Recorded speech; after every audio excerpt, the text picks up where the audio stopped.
He was a wildly successful businessman. His business just happened to be running one of America's biggest heroin empires. Look, I bought Harlem, I own Harlem, I ran Harlem. Frank Lucas was born in LaGrange, North Carolina in 1930. Growing up dirt poor, he got by from an early age the only way he knew how, which usually turned out to be illegal.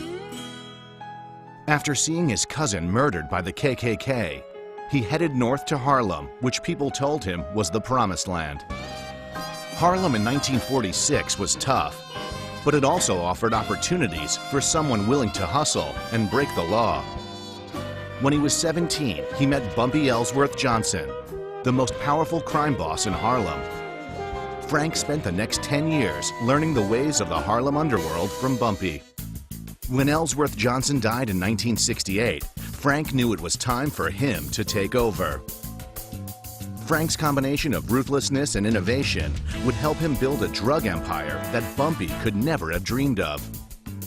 The key to Frank's unprecedented success was cutting out the middleman. Why pay the mafia for the drugs when you can get on a plane and go to Southeast Asia and score the dope yourself? I heard about these veterans over there in Vietnam getting high all the time. What they were doing to get high, how they were getting it, and how cheap it was, and that kind of thing. And decided I'd try it out. When he arrived, Frank saw poppy fields as far as the eye could see. He also saw dollar signs. To transport the dope, he came up with a truly morbid stroke of genius.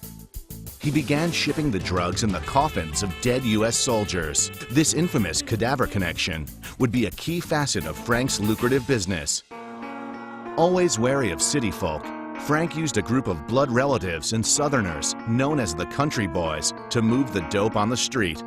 The nickname sounded quaint, but the business was hardly a mom-and-pop operation. Frank claims his organization was bringing in $1 million a day, pushing his highly addictive Blue Magic heroin on the streets of Harlem. It was a good thing he made so much because he spent plenty of cash keeping corrupt cops off his back. Frank Lucas had it knocked because not only did he have the Italian mafia on his side, but he also had the NYPD, an incredibly corrupt organization in the early 1970s, protecting him. Unfortunately for Frank, one good cop named Richie Roberts would doggedly pursue him until he was taken down. In 1975, Lucas was busted in a raid on his home in suburban Teaneck, New Jersey. Richie Roberts winds up not only finding out about Lucas's empire and arresting all of Lucas's men, but getting Lucas to spill the beans on all the corrupt cops and even on the Italian mafia guys. Frank was looking at 70 years of hard time. He turned informant to get a reduced sentence by giving up information on more than 100 cases and only served 5 years of his 70-year sentence. When he was released, he returned to prison on another much smaller drug rap, for which he served 7 years. In 1991, he returned to a completely decimated Harlem.